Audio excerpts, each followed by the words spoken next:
Thank you all so much for being here and being a part of this. I appreciate it. Could we bring up the house lights? These are the house lights. Sorry. So yes, I would like to take this opportunity now to hear back from what you think. I am more than willing to answer questions. I try to be pretty open. So if you have any questions, feel free to ask. But I would also love to hear your immediate reactions. What worked, and more importantly, what didn't. So yes, I'm gonna grab a seat. I have two questions.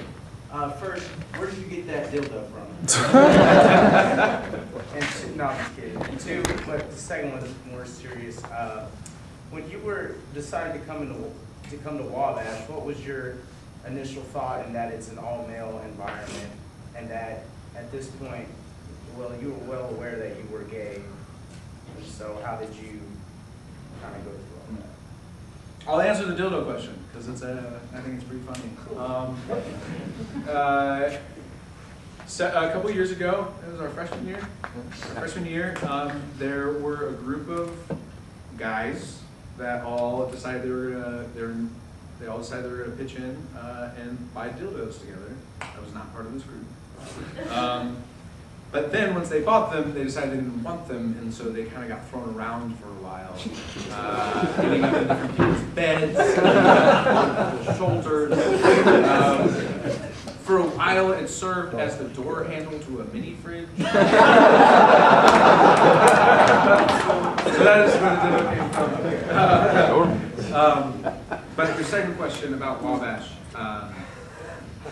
there was, after coming out, and I briefly touched on it in the piece, I really did not see the point of being in the closet anymore. And so things like being gay, things about going to an all-male school, part of me wanted to refuse to be scared of them or intimidated by them. And I came to Wabash and I liked it. I liked the classes, I liked the class size, I liked the campus, I liked the feeling. And so I decided that this is where I was going to go, all male school be damned. You know, it's kind of a nice thing to go to all male school and be gay. That's a acceptable.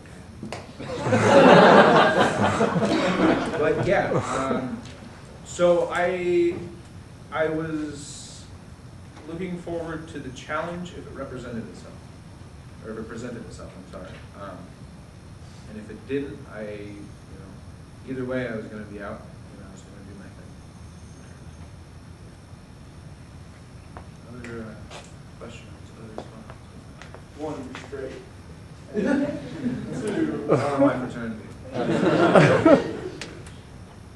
You didn't really, you kind of touched on it, but how do your parents feel today about you being gay? Well, my mom, my second mom, my stepmom, actually had some experience with a gay family member before me. Her stepsister, was lesbian and came out, and so she had dealt with that. She was a lot better at dealing with it. The reason she was crying and the reason that she was upset at the time, and I believe might still be, is that from her perspective, from being inside the Mormon church, me stepping outside or me even being gay in the Mormon church, I miss out on so many opportunities that have made her happy. The fact that she could get married and be sealed to her loved one, and all the wonderful things that happen in the Mormon community that I would miss out on. Being able to be fully invested in a female partner if I chose to stay and get married, I would miss out on that. So that's why she was upset, and I think that's still why she is upset. And that's been her. But she's good, and we joke about it. My dad, his initial reaction was either this was a phase that I was going through, like other people do, or that this was in response to psychological trauma from losing my mother at a very young age, not being able to feel this for women. And he's since, I think, come around. He still doesn't approve, but it's one of those things that we've made somewhat of a truce on, in that I've kind of established myself as my own person now.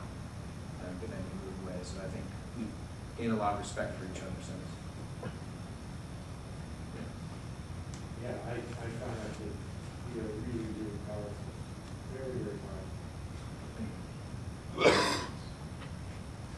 I particularly like the way that you shaped the show for weekend as an exploration of the painful interview being betwixt and between foot, allegiances, connections,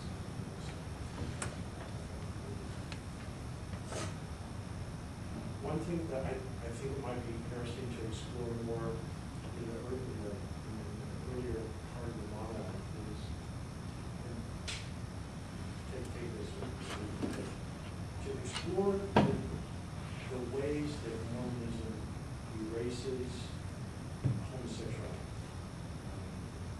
As you well know, it's entirely possible for somebody to grow up Mormon, maybe a little more difficult now in contemporary pop culture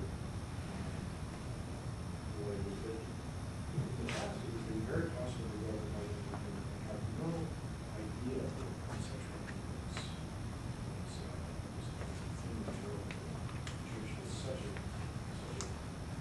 good job of erase all Absolutely. No, I appreciate that. I thought the way that you framed the introduction with explaining Mormonism to the audience was really effective. Because I think it would have been really easy to get up here and do a bunch of caricatures and a bunch of jokes, and kind of get the audience on your side, so to speak. But you presented it in such, not only an honest way, but such a, it was respectful, but it also, it also made me want to know a lot more about Mormons. And I thought that was phenomenal.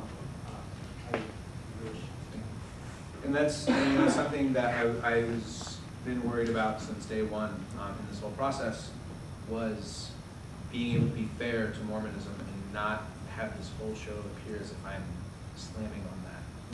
Because it's part of who I am, and it's my background, and it's my family. And so I wanted people to kind of feel that. I wanted them to say, oh, this Mormon thing is, we've heard about it, and yes, it's crazy, and there are some really weird parts to it, but there's a legitimate something going on there for people. So yeah, I'm glad that was able to come across. I think somewhat similarly. I think what's really profound is you're trying to be fair to yourself.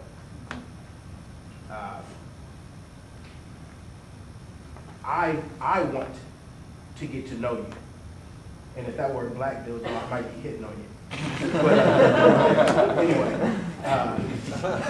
and I think it's important because there's an invitation, a kind of intellectual, in fact, I would say an existential, a kind of contemplative invitation to embrace you in your fullness and your complexity. Much, I think, the way you try to treat Mormons, right? There's an authenticity in the way you've presented these ideas. I sincerely, I want to have coffee and talk. I'd love to. Thank you. Glad. Anything else? Yes. This might be another kind of take it or leave it or what you will, but as you were talking and putting yourself back into the Nephi role, it reminded me of some of the recent scholarship from Grant Hardy and others, that Nephi was a a torn character himself. The character Nephi, he had a struggled relationship with his own family. He left his family and left the relationships he'd grown up with. Had issues with his dad, not quite seeing eye to eye.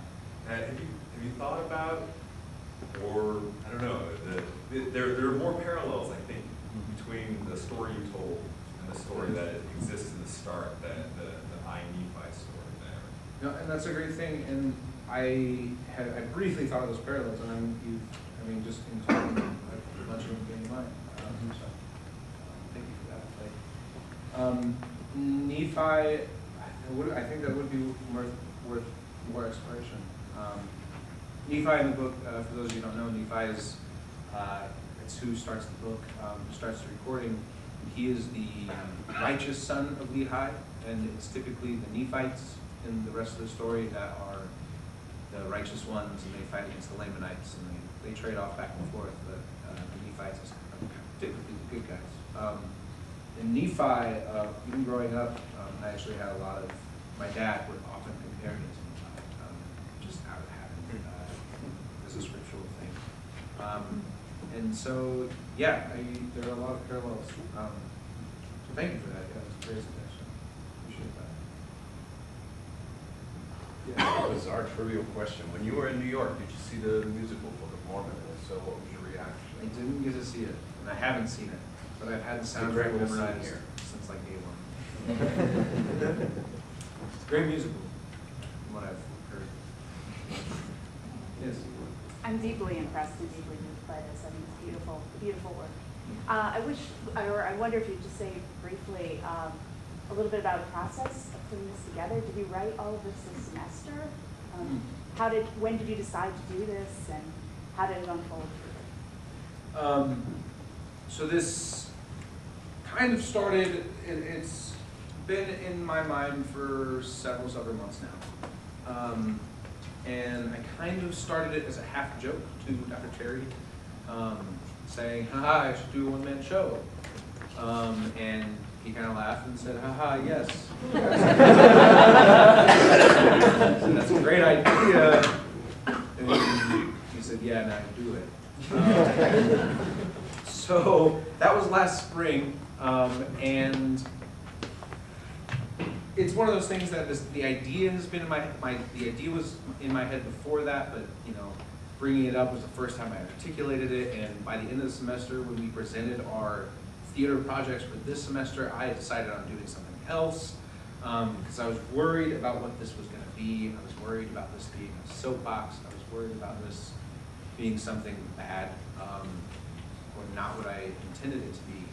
So I switched to something else. And then actually I was listening to, it's a podcast called This American Life on NPR. And they played a snippet of Julia Sweeney's Letting Go of God. And that, for some reason, I listened to that and the light bulb went off in my head. And I was super excited, and I think I even texted Dr. Cherry. I said, have you listened to this? Yada, yada, yada. So it was over the summer that I started writing. And for a long time, I sat on the intro. Over the summer, I sat on the intro. For the first couple of weeks of school, I sat on the intro and kept looking at it and kind of messing with it. But then the rest of it came pretty much over the last second half of the semester. Finished it today, actually.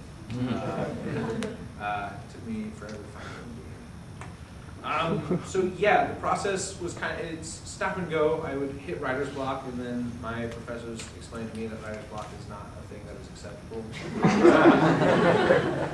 And so I tried different things to kind of get my brain going. I would go work out and try to write, or I would do stream of consciousness, or try to record my voice and just talk, or there were a few nights where I just drank and wrote. I'm 21, so it's fine. So yeah, it was a long process, and there were nights, I can tell you, the night I wrote about my mom in the hospital was a rough night, and that was a lot of, in my room, just crying. Because to be perfectly honest, a lot of these thoughts I only tell to very close individuals that are near me, but I wanted to communicate some kind of bigger message, and so I felt it was necessary to delve into these kind of topics in my life. And so, yeah, at times the process was really rough, but you know, I just kind of had to keep reminding myself that this was about something. I wanted to be about something more. So yeah, that.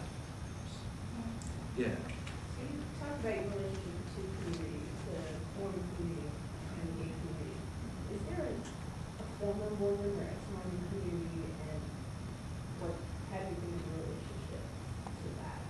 The ex-Mormon community, it exists online, and I'm actually on, if you've heard of Reddit, it's a whole website based on communities around different interests, and they actually have, I think it's the world's largest ex-Mormon forum, and I'm on that. And that kind of keeps me, they are pretty good watchdogs in the church, and so that kind of keeps me up to date on what they're doing, any crazy stuff. So the ex-Mormon community I identify with because that, online,